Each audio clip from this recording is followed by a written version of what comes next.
이 메타 프로그램이라는 것은 하나의 내부의 프로그램이라고 볼 수 있는데요. 우리가 이제 악기를 연주할 때 또는 뭐 피아노 건반을 연주할 때, 건반을 연주를 할 때 그 음표의 순서대로 연주를 해야만 제대로 연주가 될 수 있지 않겠습니까? 그런 것처럼 우리가 이제 대화를 할 때도 그 사람의 내부 프로그램이 있다는 이야기입니다. 그 내부 프로그램에 맞는 방식으로 대화를 해야만 그 사람을 쉽게 치유를 할 수가 있고 또 변화를 이끌어낼 수 있다는 이야기죠. 그래서 사람마다 이 내부 프로그램이 다 틀리기 때문에 우리가 그 상대방의 내부 프로그램을 제대로 이해를 할 필요가 있는데, 마치 우리 건반의 순서를 제대로 두드려야만 제대로 된 음악이 연주가 되는 것처럼 우리가 대화를 할 때도 또는 상담을 할 때도 그 내담자의 내부 프로그램에 맞는 방식으로 대화를 하고 상담을 해야 된다는 뜻입니다. 그런 점에서 오늘 이 시간은 내부 프로그램, 이른바 메타 프로그램을 이해를 하면서 나는 어떤 유형의 성격일까? 또는 타인은 어떤 유형의 성격일까를 이제 알아내면서 타인을 좀 더 이해를 해보는 그런 시간을 갖도록 하겠습니다. 그래서 지금 이제 이거 문제를 풀도 잘 풀어봐봐야 돼요. 자, 각각의 질문을 순서대로 읽으면서 떠오르는 대로 답하라. 자, 화면 다 보이시나요? 보이면 손 한번 흔들어 주세요. 오케이. 화면이 너무 퍼졌네요. 그러면은 잠깐만요. 이렇게 좀 작게 할게요, 차라리.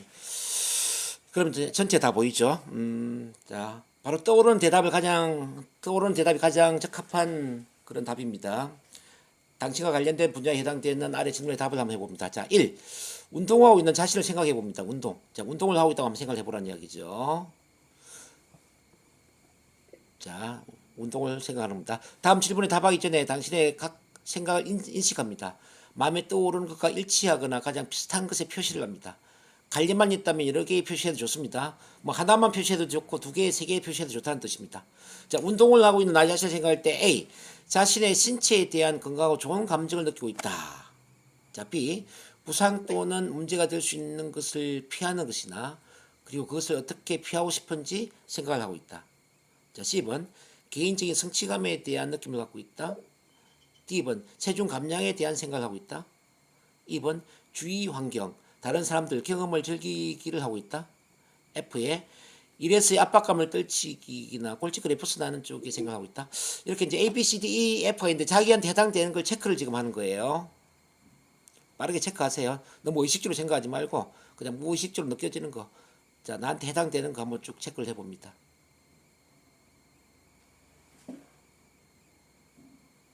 자, 체크 되셨나요? 네. 다 됐으면 손 흔들어 주세요. 오케이, 그럼 넘어갑니다. 자, 2번입니다. 직업을 바꾸려고 할 때 다음 중 무엇을 생각할 것 같나? 자, 직업을 바꾸려고 할 때 어떤 걸 생각하느냐 이야기입니다. A번 가장 하고 싶은 일의 종류.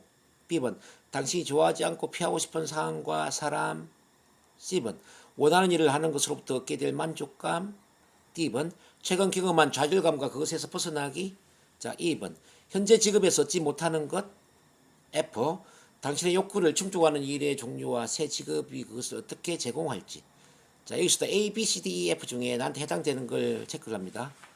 한 개도 좋고 두 개, 세 개도 좋아요. 일단 해당되는 거 다 체크해 줍니다. 너무 의식적으로 생각하지 마시고 그냥 무의식적으로 그런 것 같다. 뭐 직관적으로 체크하시면 돼요. 여기 다 되셨으면 또 손 한번 흔들어 주시고요. 오케이. 그럼 2번 갑니다. 자, 3번 갈게요. 자, 휴가를 가기로 할 때 다음 중 어떤 생각을 하나? A번 휴가를 구상하거나 계획을 짤 때 생길 수 있는 문제들. B번 휴가를 보내고 있는 자신의 모습, 마음속에서 미리 자신을 그곳에 옮겨둔다. C번 휴가가 어떠할지. D번 휴가의 좋은 점들을 모두 생각한다. 2번 이전 휴가에서 경험한 몇 가지 문제들을 생각한다. F 처음 해봐야 할 일들을 모두 생각한다. 이것도 무의식적으로 체크를 해줍니다. A, B, C, D, E, F 중에 체크를 해주시면 되겠습니다. 자, 다 됐으면 또 손 흔들어 주세요. 자, 넘어갑니다. 오케이. 자, 그럼 4번 갑니다. 자, 이번 달에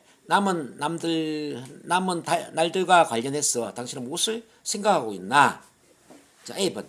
월말까지 정말 달성하고 싶은 것과 당신이 좋게 느끼는 것들. B번. 해야 할 일이 얼마나 많이 남아 있는지. C번. 미뤄놓은 일과 반드시 마무리해야 할 일. D번. 당신의 기대와 목표를 달성하는 것이 어떠할지. 2번. 당신이 그때까지 달성할 것이라고 믿는 것에 대한 긍정적인 기분들. F. 당신이 직면한 문제들. 이것도 빠르게 체크합니다. 자, 무의식적으로. 자, 2월 10월달 지금 한 3분의 2가 남아있죠.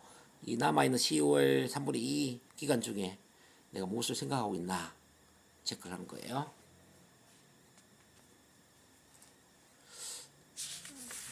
요 체크 다 됐으면 또 손 흔들어 주세요.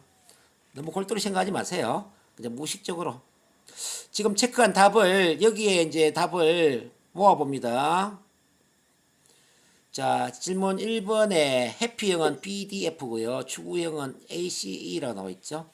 질문 2는 BDE가 해피형이고 ACF가 추구형입니다. 질문 3에는 AEF가 해피형, BCD가 추구형입니다. 질문 4는 BDF가 회피형이 되고 ACE는 추구형이 됩니다.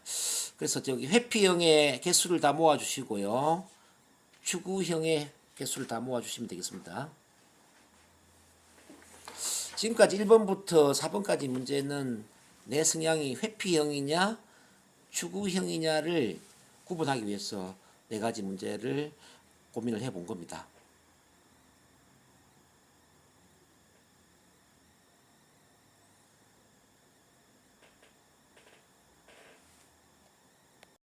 일곱 개, 추구형이 5개. 그러면 오경수 사님 회피형이고, 좋아요. 우리 장정희 선생님은 어떻게 나왔나요?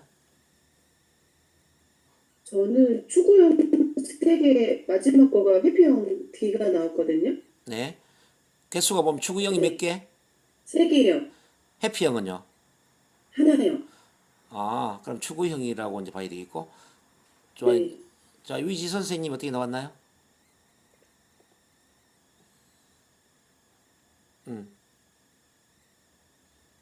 저는 음, 추구형 7개, 해피형 5개 나왔어요. 추구형이 많이 나왔네요. 좋아요. 추구형 7개, 해피형 5개 나왔어요. 오케이. 좋아. 추구형이 7개, 회피형 5개. 자, 박명화 선생님 어떻게 나왔죠? 저는 추구형 8개, 해피형 3개. 아, 추구형 8개, 회피형 3개. 좋아. 추구형이고. 자, 그 다음에 우리 강구성 원장님. 저는 회피형 5개, 추구형 2개입니다. 해피형이 6개 많이 나왔네요. 자, 좋아요. 그러면 이제 이게 어떤 의미인지를 지금부터 한번 풀어보도록 하겠습니다. 자, 그럼 회피형은 뭐냐? 지금부터 쭉 같이 숙지를 한번 하면서 공부를 하세요. 자, 오늘 설명 듣고 또 많이 읽으시면서 회피형이 뭔지를 이해를 하셔야 됩니다. 자, 회피형은 잘못되어 갈지도 모르거나 잘못되어 가고 있는 것에 초점을 맞추어 문제를 해결하기 위해 동기가 유발된다. 즉 잘못될 걸 피하기 위해서 동기가 유발된다 이 말이죠. 원치 않는 것이나 좋아하지 않는 것을 회피한다. 자, 종종 목표를 정해서 명확히 말하기 힘들어하며 목표에 관해서도 혼란스러워하며 임시적이다. 부정적 결과들로 쉽게 미칠 지경이다. 원하지 않는 것을 남에게 이야기한다. 불의의 사태에 대해 긴급 계획을 세운다. 위협 때문에 벌을 피하기 위해 동기가 유발된다. 사정이 나빠질 거라고 믿는다. 부정적 언어를 사용한다. 사람들을 위협한다.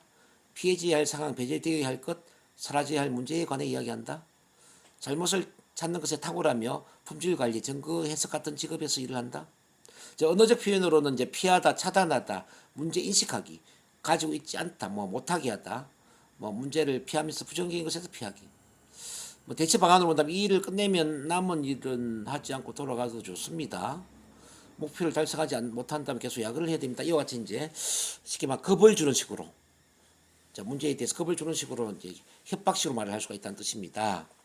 지금 쭉 읽어보니까 이제 이 회피형은 어떤 유형이냐면은 잘못될 것을 피해서, 즉 고통을 피하기 위해서 동기 유발이 되는 그런 유형들입니다. 자, 나빠질 것을 원하지 않기 때문에 더 이상 고통을 받고 싶지 않기 때문에 이런 이제 부정적인 것을 피하기 위해서 뭔가를 이루고자 하는 거죠. 그러니까 행동의 힘이 어디서 나오느냐 이 말이죠. 고통을 피하기 위해서 나왔느냐, 즐거움을 얻기 위해서 나왔느냐 이제 이런 건데 회피형은 그 고통을 피하기 위해서 어떤 부정적인 것을 피하기 위해서 행동을 한다는 이런 의미죠. 그걸 이제 이해를 하셔야 되겠고 이제 반대로 지금 이제 공부하게 될 이제 추구형이라는 것은 다른 말로 이제 지향형이라고도 이야기하거든요. 지향형 그 교재에 지향형이라고 한번 더 써줘 봐봐요. 지향형 뭔가를 추구하고 뭔가를 지향하면서 동기가 유발되는 그런 유형의 성격이다 이렇게 보시면 됩니다. 그래서 보시면 자 목표를 달성하기 위해 동기가 유발되면 문제를 인식하는 데 힘이 든다. 문제보다는 어떤 목표에 집중을 한다는 이야기죠. 원하고 좋아하는 것을 향해 움직인다. 종종 부정적 결과를 최소화하거나 작동하지 않고 있거나 잘못되어 가고 있는 것에도 부주의한 경우가 있다. 뭐 잘못되어 가고 있지만 잘못되어 가는 것에 신경을 별로 안 쓴다는 이야기죠. 인센티브와 해유에 가장 잘 반응한다. 그들이 원하는 것을 이야기한다. 목적과 목표를 설정한다. 성공에 의해 동기가 유발된다. 문제를 소홀히 하거나 과소평가한다. 자, 긍정적 언어를 사용한다. 사람들을 회유한다. 목적, 우선사항, 각기, 성취하기, 달성하기에 대해 말한다. 목표 달성에 관해 가장 잘 근무한다. 언어적으로 본다면 얻다, 달성하다, 쟁취하다, 성취하다, 완수하다, 목표를 삼다, 목표 추구적이고 긍정적인 걸 향하기, 이런 이제 언어를 표현한다는 이야기고요. 대체 방안으로는 이 일이 성공하면 영업 성적이 최고가 됩니다. 다음 주에 20%더 목표를 상향 조정하여 나아갑시다. 즉 이 내용을 종합적으로 정리한다면 자, 이 추구형은 뭔가를 이루기 위해서 뭔가를 성취하기 위해서 어떤 성취하는 데 즐거움을 얻기 위해서 행동의 동기가 유발된다는 뜻이죠. 그래서 이제 지금 회피형과 추구형을 다시 정리를 하면서 우리가 관심을 가져야 될 건 뭐냐면은 나의 행동이 또는 타인의 행동이 고통을 피하기 위해서 행동이 유발되느냐 어떤 즐거움을 얻기 위해서 행동이 유발되느냐 이걸 잘 봐야 된다는 이야기. 즉 뭔가에서 벗어나기 위함이냐 뭔가를 얻고자 함이냐. 그럼 우리가 동기부여를 할 때 어떻게 해야 될까요? 회피형 같은 경우에는 고통에서 벗어날 수 있도록 동기부여를 시켜야 되겠죠. 예를 들어서 우울증 상담이 왔어요. 그럼 계속 우울증을 달고 있으면 인생이 어떻게 힘들어지고 어떻게 미래가 불투명해지고 이 우울증이 얼마나 인생을 파멸시키는지 이런 고통을 계속 강하게 이야기한다면 아마 이 우울증에서 벗어나기를 원할 거예요. 만약에 똑같은 우울증인데 추구형이라면 어떻게 이야기해야 될까요? 당신이 우울증을 뛰어넘어서 당신 같은 우울증을 갖고 사는 사람이 대한민국에 너무나 많이 있는데 당신이 우울증 전문 심리치료사가 되면 어떨까요? 자, 우울증을 갖고 있는 사람들 도와주는 그런 멋진 NLP 치료사, 최면 치료사가 될 수 있다면 얼마나 이 주변 사람들한테 큰 도움을 줄 수 있는 정말 괜찮은 삶을 살 수 있을까요? 이렇게 이제 우리가 원하는 것에 집중을 해서 이야기를 했을 때 이 추구형은 굉장히 힘을 얻을 수가 있겠죠. 이제 발표 불안증 같은 경우도 같은 맥락으로 이야기를 할 수 있는데, 만약에 회피형이라면 발표 불안증 때문에 앞으로 직장 생활이 힘들고 사회 생활이 힘들고 대인 관계가 힘들어져서 정상적인 인생을 살지 못할 때 얼마나 힘들어질까 이런 부정적인 것들 이야기한다면 동기유발이 될 거예요. 자, 반대로 추구형의 경우에는 당신처럼 발표 불안증을 갖고 있는 사람들을 당신이 정말 발표 불안 해결사가 되었어 또는 발표 불안 전문 코치가 되어서 도움을 준다면은 얼마나 좋은 일을 많이 할 수 있을까 이렇게 이제 긍정적인 부분을 이야기한다면 이분은 긍정적인 쪽으로 동기부여 되지 않겠습니까? 그래서 이제 이 행동의 동기의 방향이 뭔가를 피하고자 하는 것이냐 뭔가를 이루고자 하는 지향하는 쪽이냐 이제 이걸 여러분들이 잘 이해할 필요가 있다. 그런 점에서 우리가 상담하는 내담자가 회피형이냐 추구형이냐 이걸 이제 잘 이해를 할 필요 있습니다. 여기까지 이해됐으면 손 한번 흔들어 주시기 바랍니다. 오케이. 좋아요. 그러면 이제 그 다음을 한번 또 넘어가 보죠. 자, 지금 5번 문제입니다. 5번. 자, 5번 문제를 보면 문장을 하나 써봅니다. 자, A에 자, 네모가 3개가 있어요. B에는 동그라미가 6개가 있고 C에는 또 화살표가 3개가 있네요. 어쨌든 이 3개의 문장을 여러분들의 성향대로 한번 한 문장으로 표현을 해보는 거예요. 자, 표현해 보겠습니다.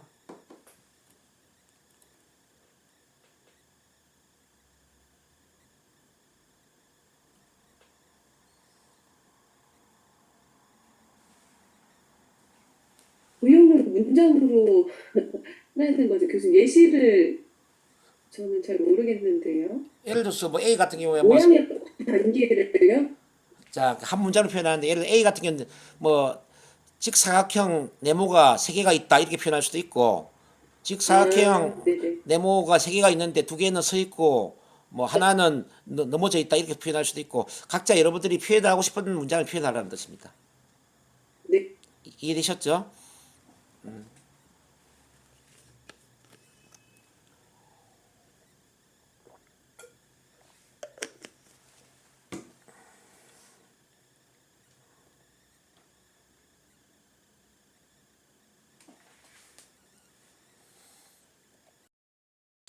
자, 그 다음 6번으로 넘어갑니다. 6번. 자, 6번 보세요. 당신이 구입할 예정인 물건에 대해 생각을 해봅니다. 뭐 자동차를 구입할 수도 있고 집이나 책이나 옷을 구입할 수도 있겠죠. 다음 중 당신이 하고 있는 것은 무엇인가? 자, A. 기존의 구입과 이번 구매의 유사한 점을 살펴본다. B번. 어떤 면이 당신의 요구를 충족하지 않는지 발견한다. C번. 정신적으로나 실질적으로 갖고 싶은 속성들과 구매를 비교해 본다. D번. 이제까지 사서 가진 것과 다른 무언가를 찾는다. 2번. 이 제품이 비슷한 제품과 어떻게 어울리는지 알아본다. F. 독특한 것을 원한다. 자, 이 A, B, C, D, E, F 중에 나한테 해당하는 것은 한 개도 좋고 두 개도 좋고 세 개도 좋아요. 자, 체크하시면 되겠습니다.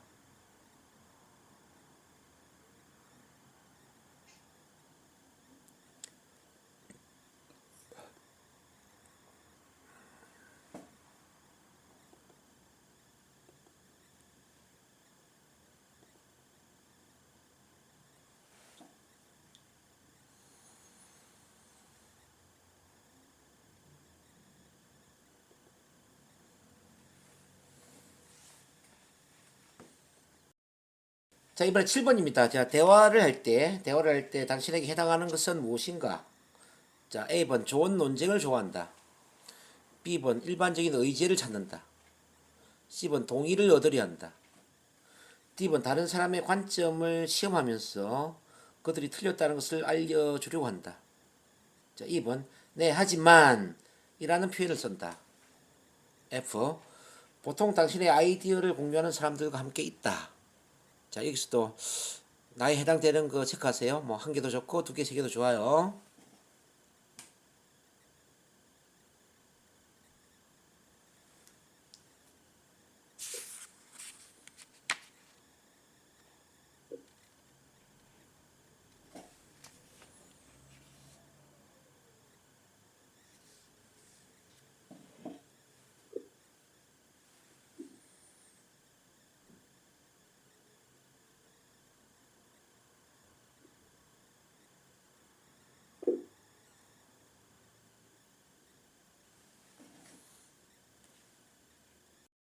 팔 번 직장에서 다른 사람과 접촉하는 자신의 모습을 생각해 봅니다.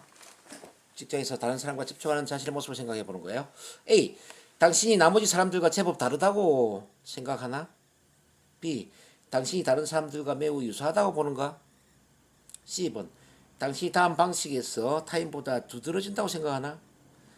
당신이 하는 일 또는 입는 것, 상황과 일에 접근하는 방식, 행동 방식, 당신이 가진 기술. 자, D번. 그들과 많은 공통점이 있다고 생각하나? 자, 2번. 어떤 점에서 당신이 다소 별나다고 느끼나? F. 당신은 보통 그들과 일치해서 일하나? 자, 이 A, B, C, D, E, F 중에 또 나한테 해당되는 거 체크해 보겠습니다.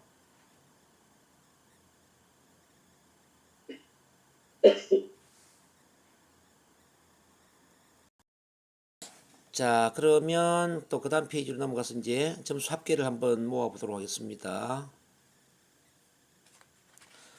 자, 질문 5번 같은 경우에 이제 A, B, C는 일치형이에요. A, B, C가 이제 뭐, 이거 보면은, 이렇게 이들은 모두 삼각형이다. 모두 네 개의 모서리를 가지고 있다. 모두 측면이 곧다. 뭐 B번 이들은 모두 원이다. C 이들은 모두 화살 모양이며 모두 위쪽 방향을 가리키고 있다. 이렇게 하면 다 일치형이 되는 거예요. 근데 이제 불일치형 경우에는 뭐 두 개는 위로 하나는 옆으로 서 있다 이렇게 표현한다든지 두어는 다른 네 개보다 작다라든지 집은 두 화살은 오른쪽 위를 하나는 왼쪽 위를 가리키고 있다 이렇게 표현한다든지 이제 차이를 이야기하면 불일치형이 되는 거예요. 그렇게 이제 질문 5번 스스로 답을 일치형과 불일치형으로 구분해서 파악을 하시고 자 질문 6번에는 ACE가 일치형이죠. BDF는 불일치형입니다. 자 질문 7번에 BCF는 일치형, ADE는 불일치형. 질문 8번에 BDF는 일치형, ACE는 불일치형입니다. 그렇게 해서 이제 일치형의 합계와 불일치형의 합계를 다시 한번 계산을 해 보시면 좋겠습니다.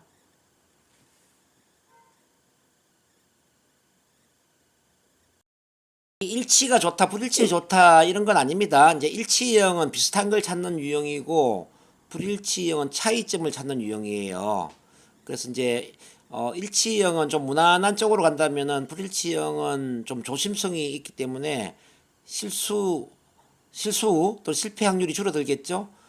그래서 이제 여러분들 이해될 게 일치가 좋다, 불일치가 좋다, 뭐 해피가 좋다, 추구가 좋다 이런 유형이 아닙니다. 그냥 인간 유형이 그렇다는 거예요. 그렇게 이해를 해야 되지. 뭐 나는 왜 일치가 아니고 불일치지 이렇게 고민하시면 안 돼. 다 괜찮은 거예요. 그러니까 이건 유형이에요, 유형. 우선 일치형을 한번 볼게요. 일치형. 자, 잠깐만요. 일치형을 한번 봅니다. 자, 일치형. 자, 이미 알고 있는 것에 조화되는 걸 찾는다는 거죠. 사람들은 그들이 세상과 똑같이 있길 바래. 자, 나와 비슷한 걸 찾는다 이 말입니다. 무엇이 빠져 있는가와 반대로 무엇이 있는 걸 찾는다. 빠져 있는 것보다는 있는 게 뭔가를 먼저 찾는다는 거지. 공통으로 가진 것, 뭐 일이 함께 어떻게 어울리는지의 면에서 이를 본다. 좋아하고 싶어 한다. 그러니까 조화롭고 싶어 한다 말이죠. 항상 이야기할 때 예로 시작합니다. 아니요가 아니에요. 예로 시작이 된 거죠. 충돌과 논쟁을 피합니다. 그 다음 협동적 접근을 합니다. 협동. 그 다음에 비슷한 것을 인식합니다. 변화의 참을성이 낮고 안정성을 중시합니다. 꾸준한 진보를 하고 싶어하고 점진적 변화를 선호합니다. 그 다음에 표현 방식으로 본다면은 뭐 여러 가지 일과 사람에 대해서 매치하는 경향이 있다. 매치, 즉 일치하는 경향이 있다는 뜻이고 처음 사람을 만나면 취미나 기호 등 자신과 유사한 점을 찾는다는 이야기죠. 자, 대체 방안으로 본다면은 뭔가를 부탁할 때 뭐 해 주시겠습니까? 이렇게 제안하는 거죠. 뭐 음식점에서 예를 들어서 김치가 부족해. 그러면 김치 좀 더 주시겠습니까?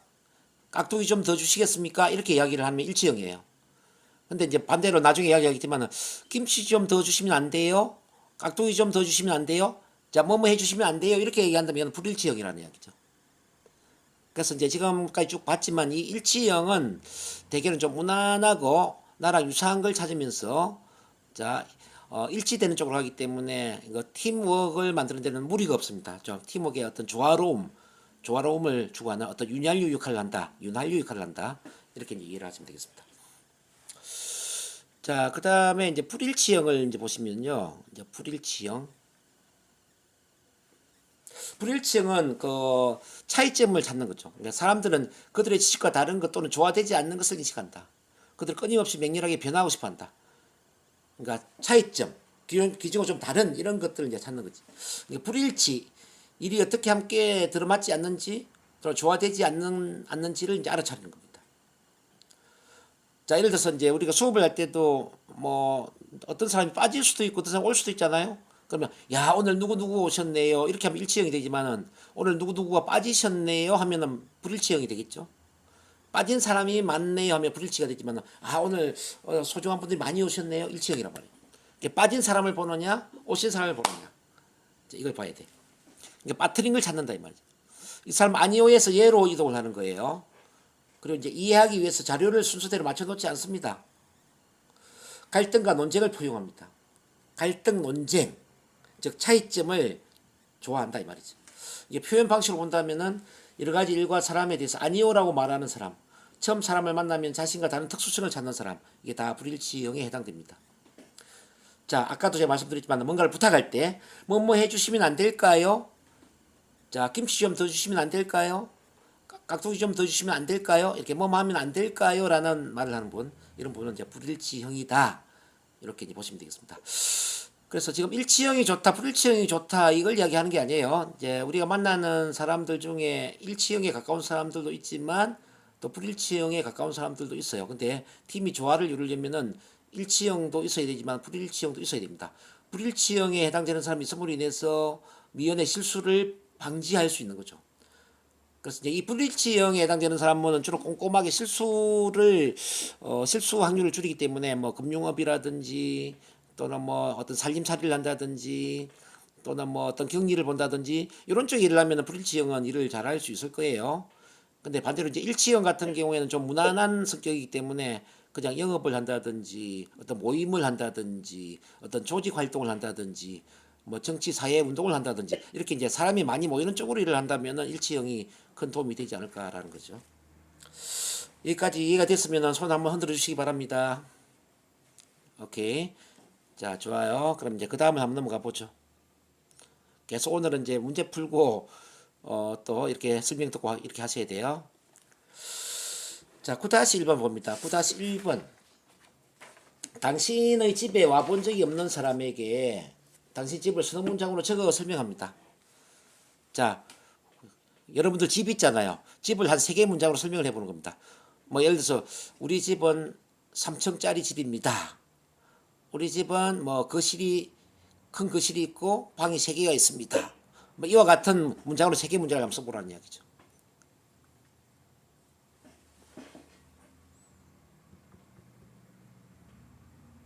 자, 그걸 쓰면서 그대로 따라오세요. 한 페이지니까. 자, 9-2번은 뭐냐면요.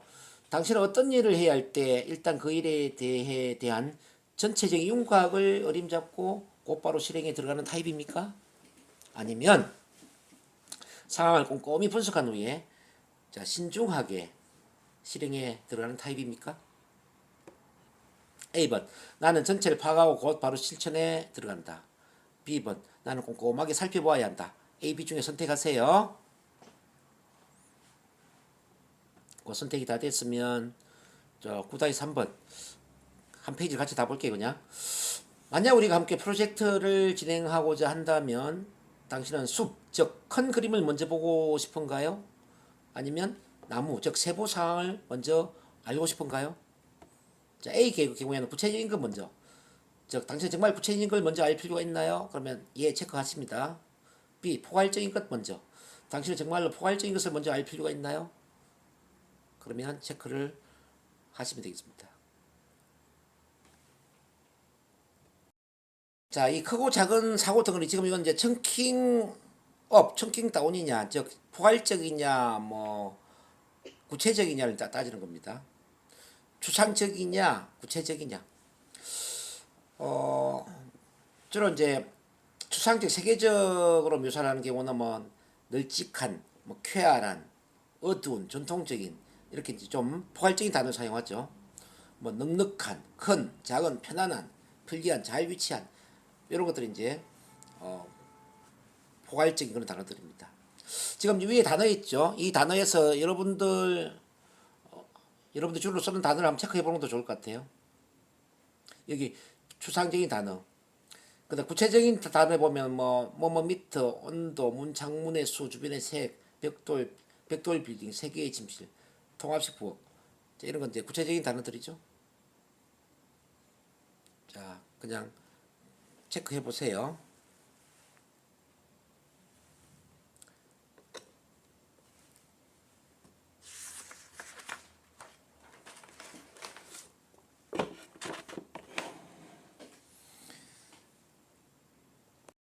이거는 뭐냐면은 포괄형이냐 상세형이냐를 따지는 거거든요. 우리 생각을 할 때 좀 포괄적으로 생각을 하느냐, 포괄적으로 생각하느냐, 아니면은 좀 상세하게 생각하느냐 이제 이런 겁니다. 자, 큰 전체 정보를 일반화하기 이건 포괄형인데 이건 뭐냐면 뭐 전체적인 큰 그림을 선호한다. 뭐 광범한 아마 단기간 동안 세부 사항을 다룰 수 있다. 광범한 각도의 관점을 사용하는 것으로 생각할 수 있다. 일반 원리를 선호한다. 적절한 곳에 부분들을 놓기 전에 먼저 전체적인 그림을 필요로 한다. 세부적인 것에는 흥미가 없다. 핵심 포인트에 집중한다. 추상적 사례를 활용한다. 단계적 절차를 지각하고 끝까지 따르는 것에 어려움이 있다. 대략적으로 빨리 처리한다. 일반론적으로 말하며 프로젝트나 과업의 전체적 방향에 집중하고 과업의 부분들이 어떻게 함께 어울리는지를 이해하는 것이 더 쉽다. 전체의 개념이나 아이디어를 보통 확신하고 요약하는 경향이 있다. 표현 방식으로 본다면 뭐 개요라든지 큰 그림이라든지 무질서 일반적인 진술 이런 쪽을 사용한다는 뜻입니다. 대체 방안으로 본다면 이게 전체적으로 무슨 뜻일까?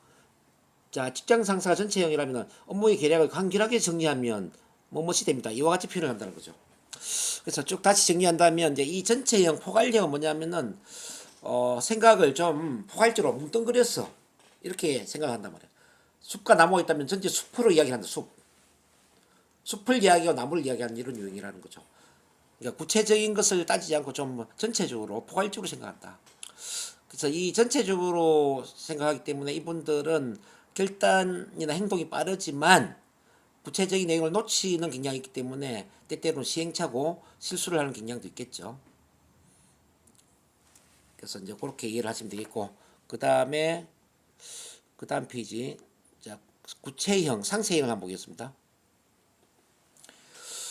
자, 이 상세형은 뭐냐면은 세부사항과 순서를 순호하고 계략적인 것을 못 본다. 계략적인 못 보고 세부적으로 따져봐야 돼. 현미경 렌즈를 사용한다고 생각할 수 있습니다. 위에 이제 포괄형이 뭐 어떤 망원경을 사용한다면은, 자, 이 상세형은 현미경을 사용하는 거죠. 그러니까 세부 사항에 아주 관심이 많이 있습니다. 구체적 사실에 근거해서 결정을 내리기 전에 먼저 세부 사항을 원합니다. 더 많은 정보를 다룰 때 처리할 시간이 필요합니다. 각 요소들의 관점에서 과업을 지각하는 경향이 있습니다. 그리고 과업을 더 작게 더 구체적이고 명확한 단계로 분해하는 경향이 있습니다. 세부 사항에 사로잡혀 있기 때문에 과업의 전체 목적을 종종 놓칠 수가 있습니다. 자, 무엇을 언제 어디서 어떻게 어떤 순서로 시작할지 자세히 알고 싶고 각 단계의 전체 과업 달성에 도움이 되어야 합니다. 이 따져야 된다는 이야기죠. 일단 그들은 그 부분들이 어떻게 작용하는지 그리고 작용할 때 어떨지를 알기만 하면 그때 더 큰 그림을 고려할 것입니다. 즉 세부적인 것을 충분히 이해한다면 큰 그림도 이해할 것입니다. 이 말이죠.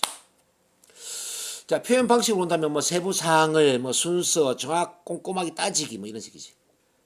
그래서 이제 대체 방안을 본다면 내년 3, 4분기까지 성장률은 15%가 될 것입니다. 뭐 업무의 세부 사항을 모두 말씀드리면 뭐뭐가 됩니다. 이와 같이 꼬치꼬치 따져서 상세하게 이야기를 한다는 이야기죠. 그래서 여러분들이 대화를 해보면 좀 포괄적으로 이야기하는 사람들도 있지만은 구체적으로 상세하게 따져서 이야기하는 사람도 있지 않습니까? 우리가 그 내담자 상담할 때도 마찬가지예요. 어떤 사람은 구체적으로 상세하게 막 세부 사항을 언제 어디서 누구와 함께 무엇을 이렇게 육하 원칙에 맞게 막 이야기하는 사람이 있는 반면에 또 어떤 사람은 대충 여행 갔다 와서요. 힘들었어요. 마음이 힘들어요. 이와 같이 그냥 대충 포괄적으로 이야기하는 사람들이 있단 말이에요. 그래서 유행을 볼 때 이 사람은 이제 전체적으로 포괄적으로 이야기하는 사람인지 구체적으로 상세하게 따져서 이야기하는 사람인지 이걸 여러분들이 잘 파악을 하셔야 됩니다. 근데 뭐 어떻게 또 꼭 좋다 안 좋다 이렇게 볼 수는 없어요. 뭐 전체인 같은 경우에는 전체 큰 주제를 생각하기 때문에 행동이나 결단이 빠른 반면에 실수할 가능성이 높다고 이야기를 했죠. 근데 이제 꼬치꼬치 따지는 이 상세형인 경우에는 너무너무 따지다 보니까 행동이나 결단이 늦을 수도 있죠. 기회를 놓칠 수도 있고. 근데 실수할 확률은 떨어지지만은 어쨌든 행동이나 결단은 늦을 수가 있다. 이제 그 점을 이해를 합니다. 자, 그 다음에 또 한번 넘어가 볼까요? 그러면은 자, 10번입니다. 10번. 자, 아래에서 당신에게 해당되는 것에 표시를 하십시오. 그랬었거든요. 아래에서 당신에게 해당되는 것을 표시하십시오. 그동안 가졌던 휴가에 대해 생각을 합니다. B번 지금 주변에서 보고 듣고 느끼는 것을 음미합니다. C번 당신의 일이 얼마나 성공적이었는지 검토합니다. D번 미래에 무엇을 할 것인가를 계획합니다. 2번 주변에서 일어나는 일에 주의를 기울입니다. F 당신이 가졌던 대화에 대해 곰곰이 생각합니다. G번 하루를 어떻게 보낼 것인지 결정합니다. H 모든 순간을 즐깁니다. I. 가고 싶은 곳을 꿈꿉니다. K. 무슨 일이 일어날지 기대합니다. M. 과거의 일을 돌이키기 위해 동창회에 참석합니다. N. 현재를 위해 삽니다. O. 미래에 일어났으면 하는 것을 상상합니다. P. 다른 사람들과 있을 때 보통 미래에 관해 생각하거나 딴 생각을 합니다. Q. 다른 사람들과 있을 때 보통 전에 일어난 일을 돌이키거나 딴 생각을 합니다. F. 같이 있는 사람들과 전적으로 함께하며 전념을 다해 관심을 기울입니다. 이 중에 내한테 해당되는 거 무조건 다 체크하세요.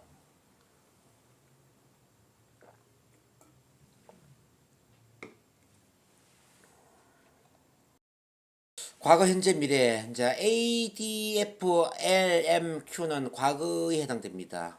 P, E, H, J, N, R은 현재입니다. C, G, I, K, O, P는 미래입니다.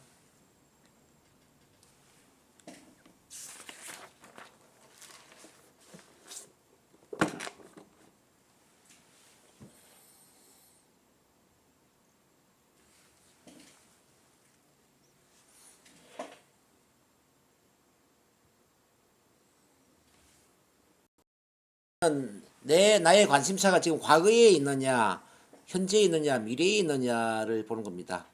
자, 삶을 과거에 초점을 두고 사는지, 현재에 초점을 두고 사는지, 미래에 초점을 두고 사는지, 이걸 우리가 파악하는 거죠. 이제 과거 지향형이냐, 현재 지향형이냐, 미래 지향형이냐. 과거 지향형인 경우에는 과거에 힘든 일이 있으면은 지금도 과거 힘든 일 때문에 많이 힘들어할 가능성이 높겠죠. 근데 이제 현재 지향형인 경우에는 뭐 과거에 아무리 힘든 일이 있어도 현재에 집중해서 살기 때문에 과거 힘든 일을 금방 잊어버릴 수가 있겠죠. 그리고 미래 지향형인 경우는 미래의 좀 꿈이나 목표, 즉 이상적인 그런 꿈과 목표를 위해서 인생을 살아가는 경향이 있을 수도 있습니다. 그래서 그 유형을 우리가 이제 파악을 하기 위해서 이렇게 점수를 체크해 볼 필요가 있다는 뜻이죠.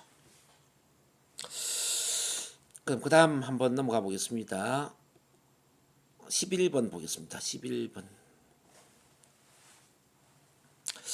당신에게 있었던 최고의 식사를 생각을 해봅니다. 자, 식사. 최고의 식사를 생각해 봅니다. 그 식사를 생각할 때 무슨 생각을 하고 있나? A. 같이 있었던 사람. B. 식사와 관련된 사물들. 일반 이제 식품이라든지 당신이 받은 선물이라든지 이런 사물들을 생각하느냐? C번 장소. 뭐 식당, 마을, 지역, 위치 이런 장소를 생각하느냐? D번 날짜, 시간 또는 행사를 생각하느냐? 자, 2번 당신이 하고 있는 일을 생각하느냐? 이 중에 이제 여러분들한테 해당되는 걸 체크하시면 돼요. 그 다음에 이제 12번입니다. 당신 시간을 보낼 때 가장 선호하는 방식은 무엇인가? 다음 중 당신이 생각하는 것은 A번 특별한 사람들과 함께 하기, B번 당신이 하고 있는 일, C번 당신이 관여된 일, 뭐 골프 클럽이라든지 책 정원 등이라든지,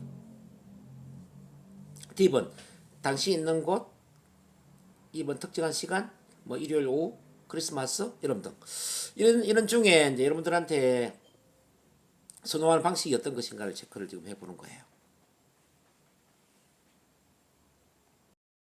자, 13번. 자, 미래에 일어날 중요한 일을 생각해 봅니다. 자, 미래에 일어날 중요한 일입니다. 아래 중 어떤 것을 생각하고 있나? A. 날짜, 시간 또는 행사. B번 앞으로 일어날 일. C번 연관된 사람들. D번 미래와 관련된 것들. 2번 장소. 그 다음에 14번 보세요. 오늘 밤 외출을 한다고 가정합니다. 어떤 것이 중요할까요? A번 같이 갈 사람, B번 가는 장소, C번 당신이 할 것 같은 일, 자, D번 당신이 하게 될 일의 타이밍, 2번 하게 될 일을 어떻게 할 것인지. 자, 체크해 주시기 바랍니다. 체크해 보세요. 활동에 해당되는 분은 E, B, BE. 그러니까 자, 사람에 해당되는 AACA, 사물은 BCDC, 장수는 CDEB, 시간은 DEAD. 그래서 점수가 이 5가지 중에 어디에 많이 있는가? 활동이냐, 사람이냐, 사물이냐, 장소냐, 시간이냐, 여기에 체크를 해보는 겁니다.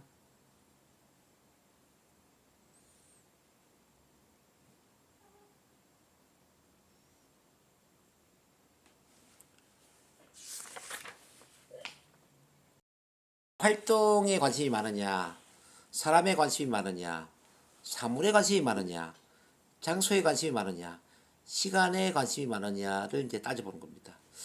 뭐 저 같은 경우도 철저한 사람이거든요. 여행을 간다면은 뭐 해외여행을 가건 뭐 국내 여행을 가건 그건 전혀 중요하지 않습니다. 누구와 함께 가느냐가 중요합니다. 누구와 함께.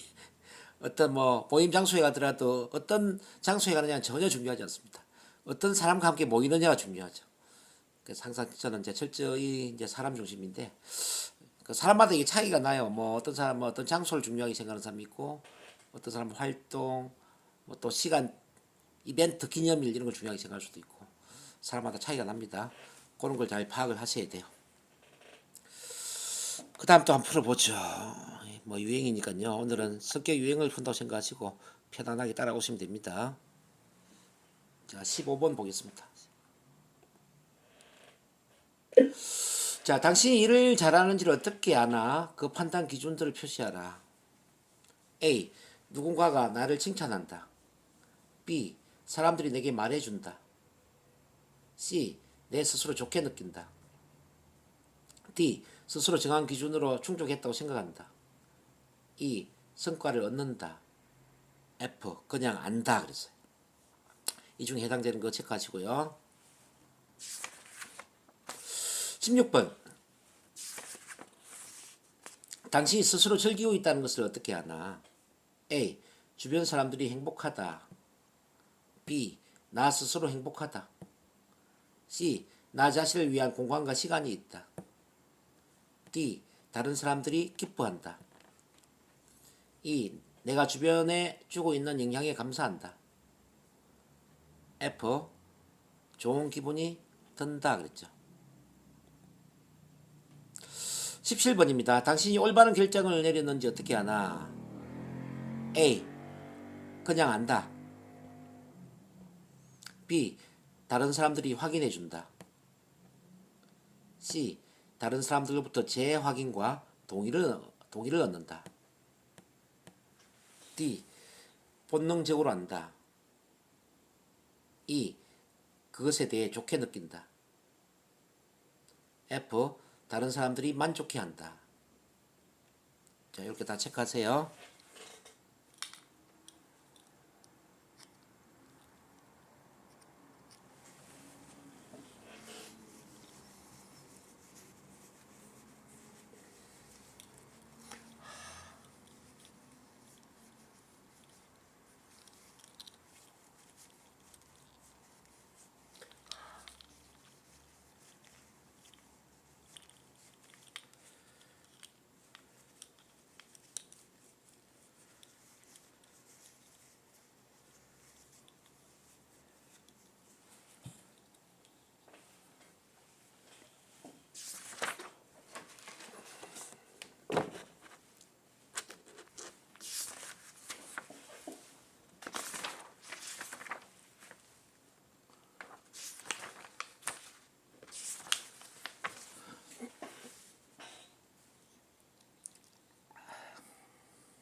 계산해 봅니다. 자, 내적 CDF는 내적이고요. 질문 15번에 ABE는 외적입니다. 자, 질문 16번 BCF는 내적, ADE는 외적입니다. 질문 17번 ADE는 내적, BCF는 외적입니다. 그래서 내적 점수가 많은지 외적 점수가 많은지를 지금부터 체크해 보는 거예요.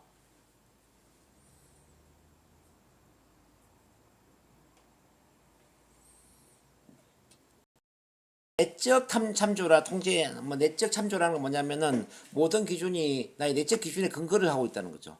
외적 참조는 외적 기준에 근거를 하고 있다는 거지. 이것도 뭐 꼭 뭐 내적이 좋다 외적이 좋다 이건 아니에요. 그냥 성향이 그렇다는 겁니다. 자, 내적 통제, 내적 참조를 다 한번 봅니다. 자, 자신의 내적 기준에 근거하여 결정한다. 자신의 내부의 기준을 갖고 있다. 자신의 기준, 평가, 판단에 의존하려 한다. 정당성의 권위의 근원, 증거는 그들의 내면에서 논다고 했습니다. 자부심이 강하며 고집이 세고 아마 오만할 수도 있다. 타인으로부터 받는 피드백을 무시하는 경향도 있다. 자신만만할 수도 있다. 자, 리더십 자질을 가지고 있다. 자신이 생각한 것이 적합하다는 데 기초하여 일을 평가한다. 일을 잘했다는 것을 아는 자신의 느낌을 사용한다. 자신의 주관적 기준에 근거해서 일을 잘했을 때 결정한다. 자신의 동기 유발을 제공한다.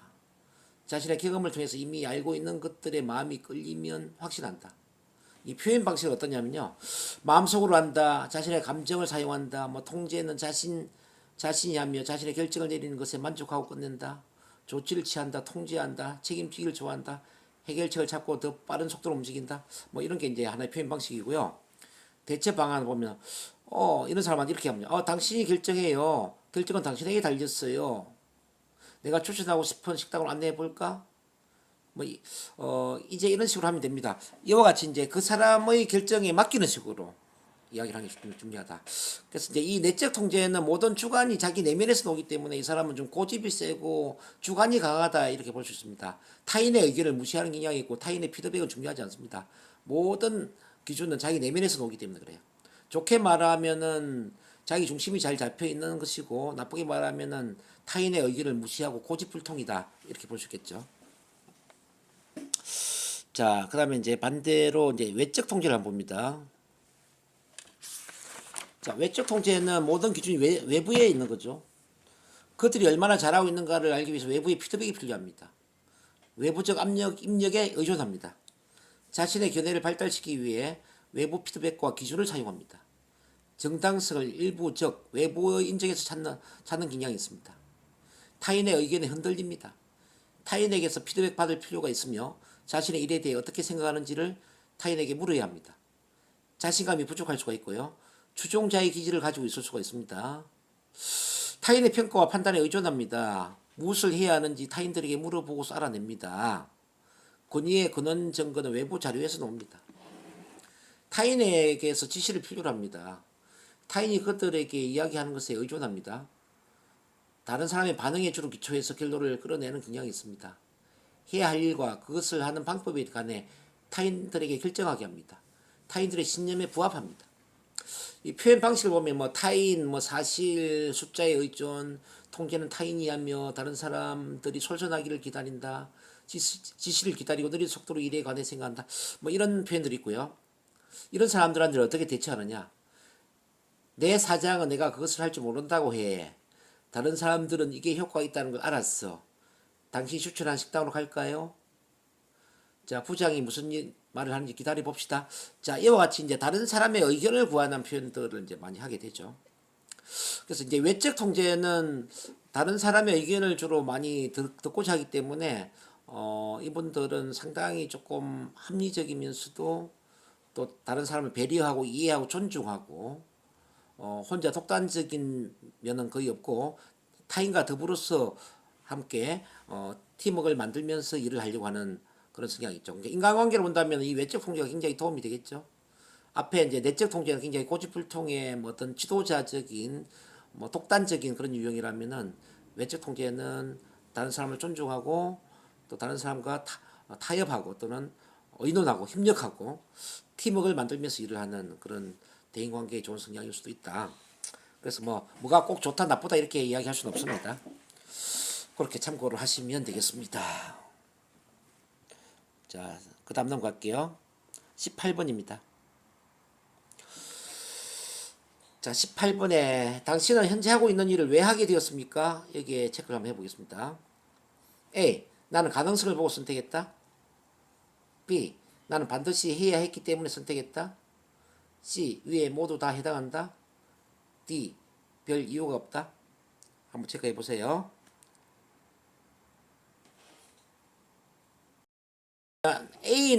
A는 가능성을 이야기하고요. B는 필수성을 이야기해요. 이제 필수성은 뭐냐면 이제 필연적인 것에서 동기부여하는 유형입니다. 절차 지향적이고 되게 규범집대로 하는 편. 공무원이나 대기업 회사원, 뭐 자동차의 기계 등을 조작하는 직업, 기술자와 사무직을 선호할 수 있고, 이제 이미 알려진 것, 확보된 것에 관심을 갖는다고 했습니다.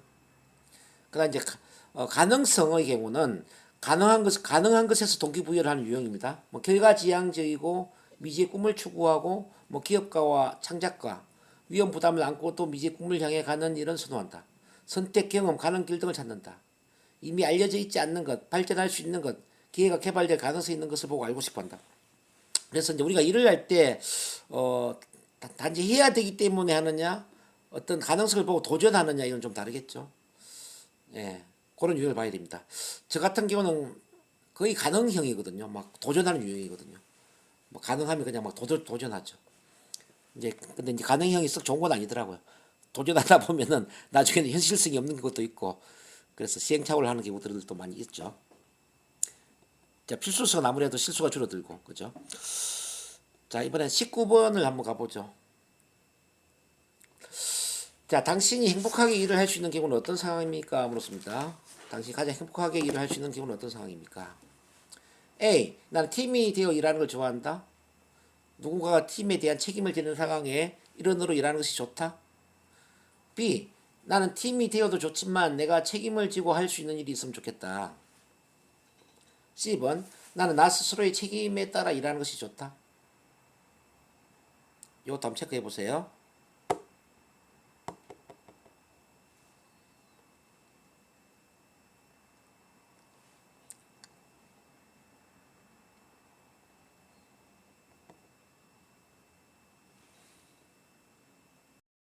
이게 뭐, 근데 교수님, 관리자형의 마지막 문장에 예, 책임지고 있지만 혼자서는 아니다라고 되어 있네요. 예, 그쵸. 책임을 지고 일을 어, 하지만 혼자 일을 하는 건 아니다. 아, 그럼 저는 BC 같아요. 아, BC 같아요. 혼자 일하는 것도 좋아해요. 그렇구나. 좋아. 이제, 여기 이제 A 같은 경우는 타인 중심, 팀 중심이에요. 근데 B 같은 경우에는 관리자 유형이에요. 그 다음 C는 자기 중심적 독립적이에요. 그럼 자기 중심적 독립적이라는 건 뭐냐면 개인적으로 자신에게 어떤 의미가 있는지 관점에 바라본다는 거죠. 회계, 감사원과 같은 독립적인 직종에 적합하고 의사의 경우 진단에 있어서 총명한 사람이다. 진료보다는 연구를 하는 편이 좋고 의사인 경우에 다른 사람들과 같이 일하는 것을 아주 힘들게 생각하고 감독하에 일하는 걸 잘 못한다 그랬습니다. 근데 타인 중심인 경우에는 자기 자신과 다른 사람을 위해 무엇을 할 수 있는지 관점에서 바라본다. 항공사와 같은 서비스 업종에 적합하고 의사의 경우 환자를 아낀다는 마음으로 진료를 하는 진료 의사에 적합하다는 거죠. 그룹으로 일했을 때 최고의 성과를 이룰 수가 있습니다. 근데 참고로 관리자형은 어떤 유형이냐? 가업에 대해 책임을 지고 있으면서도 다른 사람들과 함께 일하기를 선호합니다. 그들은 책임을 지고 있지만 혼자는 절대 아닙니다. 그렇게 이제 유형을 파악을 하시고요. 그 다음 넘어가죠. 20번, 21번. 자, 다른 사람이 그가 하고 있는 일을 잘하고 있다는 것을 당신은 어떻게 합니까? A. 내가 봐야 한다. B. 누군가가 나에게 말을 해줘야 한다. C. 나는 그에 대한 내용의 글이나 문서를 읽어보고 알 수 있다. D번. 나는 그와 함께 일을 해봐야 한다. 이 중에 체크하세요.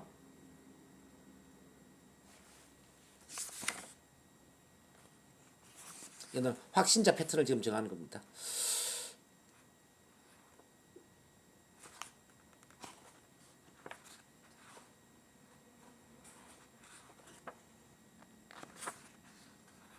A는 본다라는 거고, B는 듣는다, C는 읽는다, D는 행동한다.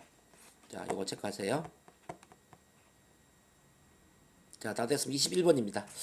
당신이 상대방을 믿기까지 그가 얼마나 많이 당신에게 능력을 보여주어야 합니까? A. 단 한 번, B. 한 번 이상, 구체적으로 몇 번, C. 일정한 시간 이상, 며칠 또는 몇 주간 이상, 구체적으로 얼마나, D번 매번 보여주어야 한다. 이 나는 의심의 눈길을 때때로 보낼 필요가 있다. 이것도 체크를 해보겠습니다.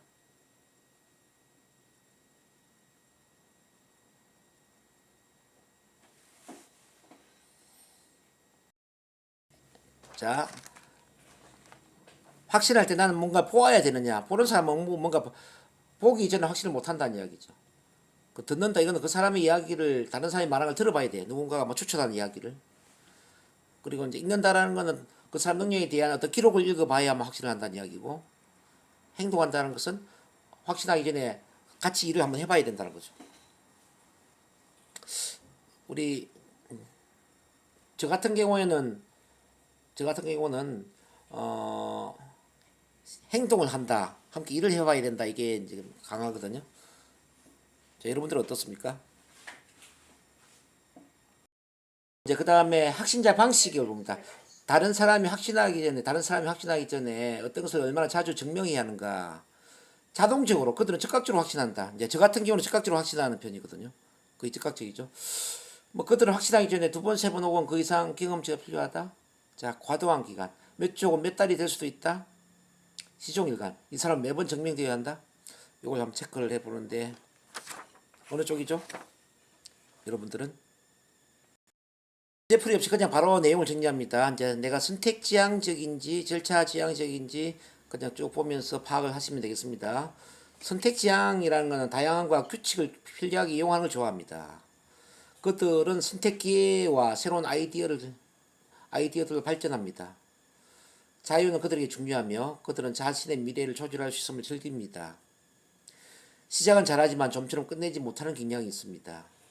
자, 의사소통을 할 때 성공의 키는 선택, 옵션, 뭐 가능성, 대안, 다양성 등과 같은 것들 좋아하죠. 자, 이 사람들한테는 선택에 관한 단어와 어구를 사용하는 게 좋아요. 좋아하는 색깔은 어느 것이든 주문할 수 있어요. 이런 식으로. 근데 절차 지향은 어떤 경우냐면요. 누군가 단계적으로 밟아가는 것을 원합니다. 시작한 것은 반드시 끝내고 싶어 합니다. 너무 많은 선택이 주어지면 당황해야 합니다. 규칙과 규범을 따르는 것을 옳다고 생각합니다. 한 번에 한 단계씩 설명하는 방식을 좋아합니다. 자, 의사소통할 때 성공의 키는 믿음직스러운, 뭐 증명되거나 시도된, 테스트한 것들, 뭐 이런 걸 좋아하죠. 자, 대처 방안은 명확한 절차를 가진 단어와 어구를 사용하고, 뭐 1단계, 10단계를 정확히 따라야 합니다. 이와 같은 그런 표현들을 좋아한다는 뜻이죠.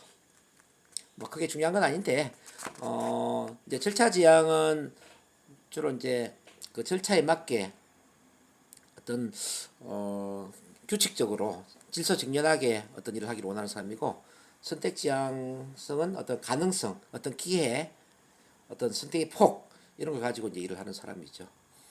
자, 요걸 한번 체크를 해봅니다. 지금 1시간 반이 넘었거든요. 1시간 반을 넘어가면서 오늘 메타 프로그램을 한번 다뤄봤습니다. 이 메타 프로그램은 우리가 이제 어떤 성격 진단지처럼 진단지를 가지고 파악하는 게 아니에요. 그냥 우리가 대화를 하면서 이제 오늘 이제 여러 질문지가 물론 있었지만 이건 이제 그냥 대화하듯이 하시면 돼요. 대화하면서 이 사람은 뭐 회피형이다, 또는 추구형이다, 뭐 일치형이다, 불일치형이다, 또는 포괄형이다, 뭐 상쇄형이다. 이걸 이제 우리가 파악을 하는 게 중요하죠. 그래서 그 유형을 파악을 해서 상담 현장에 그 사람에 맞는 유형으로 상담을 해야 된다는 뜻입니다. 뭐 교육을 할 때도 마찬가지고 뭐 영업 비즈니스도 마찬가지예요. 그래서 이제 우리가 그 사람 유형을 잘 알면 그 사람 유형에 맞게 말할 수가 있고 그 유형에 맞게 잘 읽을 수가 있잖아요. 그죠? 그렇지 않겠습니까? 그래서 이제 요걸 이제 내용을 잘 숙지를 하셔서 우리가 만나는 내담자가 어떤 유형인지를 빨리 파악을 해내는 그런 민감성, 캘리브레이션 힘을 키우는 게 중요하다는 말씀을 드립니다. 일단 마무리를 하면서 오늘 메타 프로그램을 배우면서 어떤 걸 느꼈는지 간단하게 소감을 한 1분, 2분씩 나누도록 하겠습니다. 우리 세종시 장정희 선생님부터 이야기하도록 할게요. 자, 네, 일단은 체크리스트처럼 교수님 쭉쭉쭉 해주셔서 자기 검열하는 시간이 되었던 것 같고요. 또 몇 가지 뭐 회피형이나 뭐 지향형이나 이런 부분에 대해서 내담자에게 좀 적용하면서 이해도를 높이면 좋겠다라는 생각도 들었고, 제가 장소를 많이 선택한 부분이 좀 많이 피곤하구나 이런 생각이 들었어요. 일이 많이 좀 치우쳐져 있구나. 그래서 제가 막 조용한 산이나 이런 데 막 가고 싶거든요. 웬만하면 사람 안 만나려고 하는데 네. 그런 부분이 좀 많이 반영이 된 것 같습니다. 네네.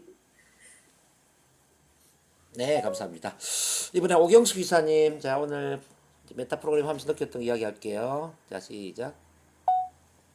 네, 저는 뭔가 해피하지 않는다고 생각했는데 제가 해피하는 게 있었다는 걸 오늘 알게 됐고요. 음, 네. 그리고 저는 그 미래형, 현재형 할 때 이게 저한테 제가 갖고 있는 뚜렷함이 나왔다 생각해요. 저는 현재가 중요하고 과거는 전혀 중요하지 않는 편인데 미래, 현재 비슷하게 나왔거든요. 그래서 네. 미래형, 이게 확실히 제가 알고 왔고, 음. 네. 저는 다시 보는 시간 돼서 좋았습니다.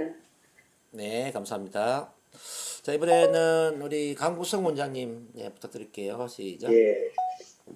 저의 성격은 거의 뭐 정확하게 알았는데 상대의 마음을 이렇게 내 마음처럼 알아보기는 쉽지는 않지만은 그래도 일단은 뭐 현재형이냐 뭐 회피형이냐 뭐 정확하게 진단을 한 몇 가지 크게 상대방의 그 알면은 대충 상대 마음을 알아챌 수 있겠다. 그 확신을 가졌습니다. 상입니다. 네, 고맙습니다. 이번에는 김해 박명화 선생님 부탁드릴게요.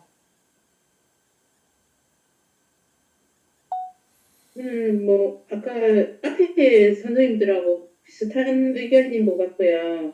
스스로 이제 뭐, 이렇게 체크를 해볼 수 있어가지고, 성격이라던가 뭐, 어떤 쪽에 이렇게 지향점이 있나, 이런 것들을 체크할 수 있는 시간이어서, 이렇게 전체적으로 한번 앞부분부터 뒷부분까지 한 번 더 쫙 정리를 해서, 한번 해보면 나의 정확한 성격이라든가 이런 패턴이라든가 이런 것들을 좀 정확하게 알 수 있을 것 같고 뭐 이런 것들을 좀 활용해가지고 뭐 내담자들이나 이렇게 상담할 때 좀 활용해 보면 좋겠다 그런 생각이 듭니다. 네, 감사합니다. 자, 이번에 우리 위지 선생님, 네. 네.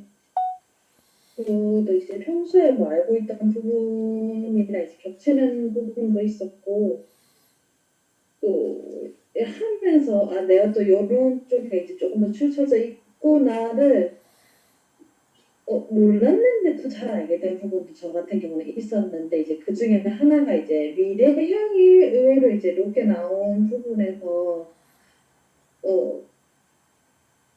처음 이제 저는 이걸 하면서 이제 처음 알았던 부분이고 또 이거를 이제 해보면서 또 이제 저 스스로에 대해서 좀 잘 알 수 있는 계기가 됐던 것 같고 또 요거를 이제 저 같은 경우는 국제 쪽에서 일을 하고 있으니까 요거를 이제 저희 오시는 분들이나 이제 상담 오시는 분들한테도 어떻게 보면 적용을 해볼 수 있겠다라는 생각이 들었습니다.